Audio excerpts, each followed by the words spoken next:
Om, apa benar kita bisa memperbaiki kompor gas yang rusak dengan menggunakan asap rokok? Bisa nggak ya? Nah, yang mau tahu jawabannya, simak terus.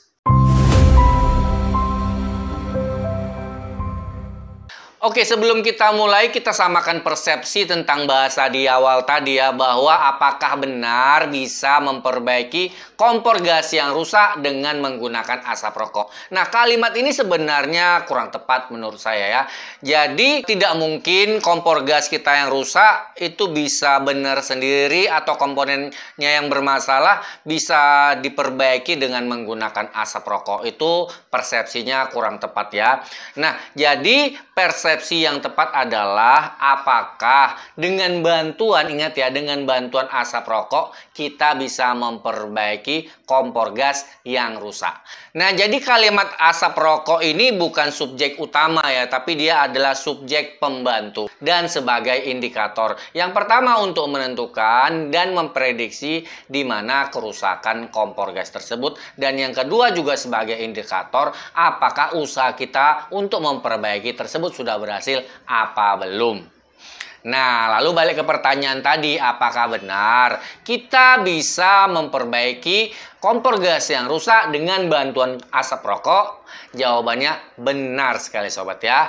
Nah, tapi pertanyaan susulannya adalah kerusakan kompor yang bagaimana? Bagaimana teknisnya? Kemudian faktor-faktor apa saja yang harus diperhatikan yang bisa membuat efek atau dampak dari penggunaan asap rokok tersebut? Itu dia permasalahan sobat ya. Oke, sebelum kita bahas mengenai hal-hal yang baru saya sebutkan barusan, sekarang kita bahas dulu yuk. Kerusakan-kerusakan kompor gas seperti apa sih yang bisa kita perbaiki dengan menggunakan indikator asap rokok? Nah, sepengetahuan saya hanya ada dua jenis kerusakan di kompor gas yang kita bisa menggunakan asap rokok sebagai indikator untuk perbaikannya. Nah, kerusakan yang pertama adalah kerusakan di mana kompor gasnya sulit menyala atau tidak menyala. Nah, kerusakan yang kedua yang kita juga bisa menggunakan asap rokok sebagai bantuan adalah kompor gas yang apinya berubah menjadi kecil. Menurut saya hanya dua ini sobat ya. Oke, nah lalu bagaimana cara menerapkannya? Oke, saya jelaskan secara ringkas dulu ya, nanti baru kita praktekkan.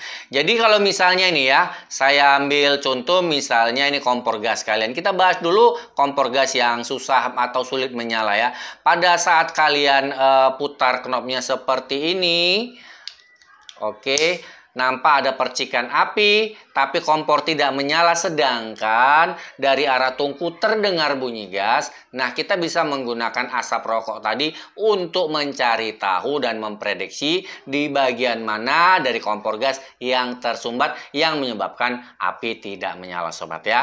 Nah, jadi secara teoritis kalau memang percikan api itu ada, berarti kan mekanisme kompornya ini tidak bermasalah. Kemudian, kalau misalnya suara gas itu muncul, berarti regulator dan tabung gas kan tidak ada masalah. Nah, permasalahannya kan berarti ada di area lanjutan dari mekanisme kompor gas. Bisa saja, dan yang paling sering terjadi itu adalah di spuyer yang tersumbat. Nah, permasalahannya kadang kan kita memang sulit menentukan spuyer mana ini yang tersumbat. Apakah spuyer utama atau jangan-jangan spuyer api umpan. Nah, dengan menggunakan asap rokok tadi kita bisa langsung menentukan titik di mana kerusakannya.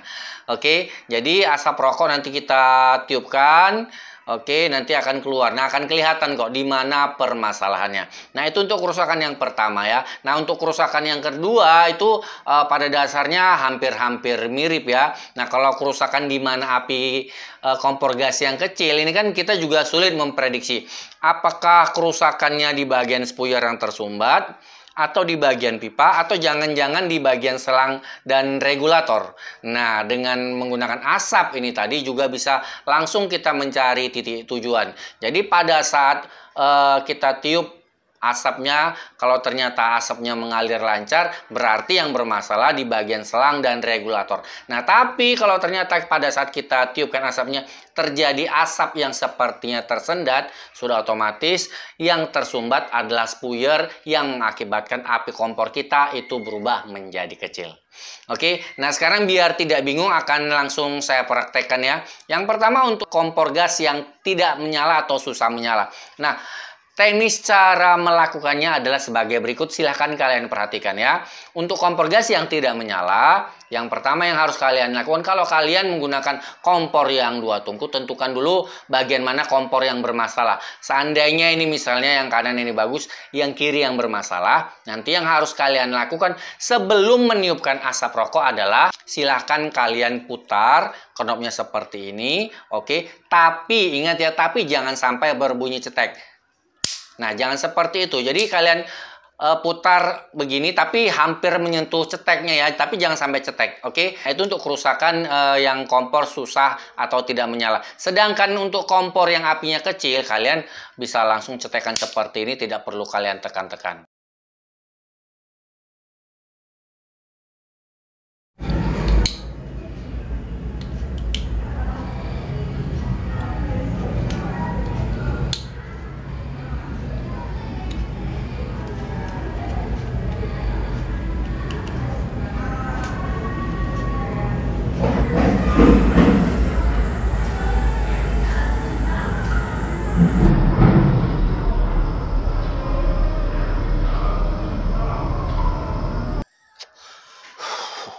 Nah, jadi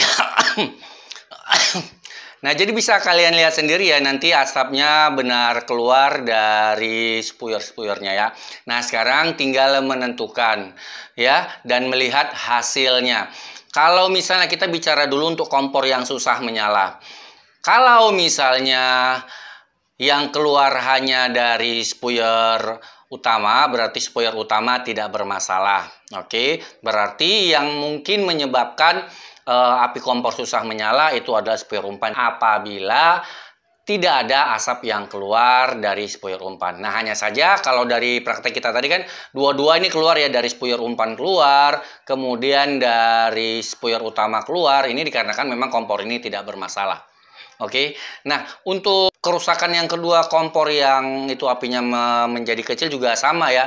Nanti pada saat kalian tiupkan, kalian bisa lihat kalau memang asapnya yang keluar itu kecil, tidak lancar, itu akan kelihatan. Oke, nah kembali lagi berhubung tadi ketika saya tiupkan itu asapnya terasa lancar, ini dikarenakan memang kompor ini tidak bermasalah sobat ya.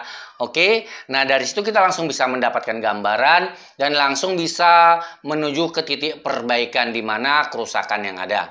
Ya kalau memang yang bermasalah yang mengakibatkan kompor kita tidak menyala itu di spuyur umpan, tinggal kita bersihkan. Paling enak ya, seperti saya pernah bahas di video yang ini, jangan memperbaiki dari luar, tapi usahakan buka dan bongkar spuyurnya biar hasilnya lebih maksimal.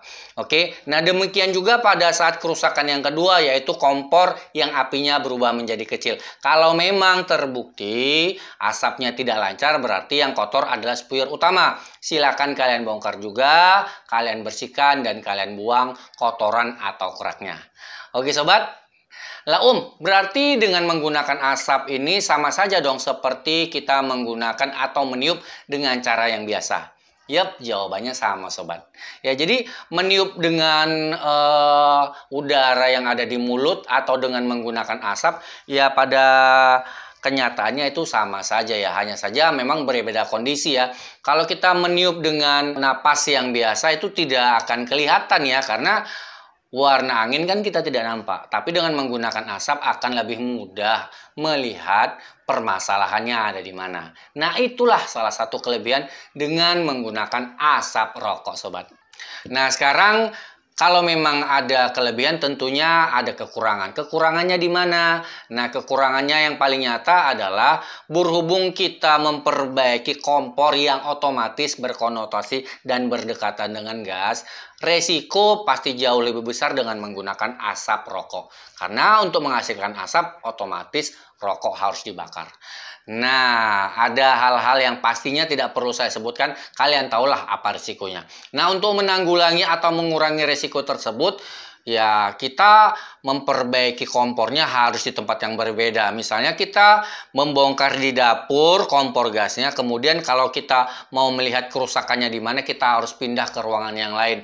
Jadi kita bisa nyalakan rokoknya dan meniup asapnya sobat ya. Oke, itu saja sobat ya. Mudah-mudahan video ini bisa bermanfaat dan berguna bagi kita semua ya. Oh ya, jangan lupa kalau punya pertanyaan atau komentar silahkan tulis di kolom komentar ya. Nah, bagi kalian yang ingin menyaksikan video-video saya yang lain, silahkan kalian klik gambar-gambar video yang ada di sini, dan di sini.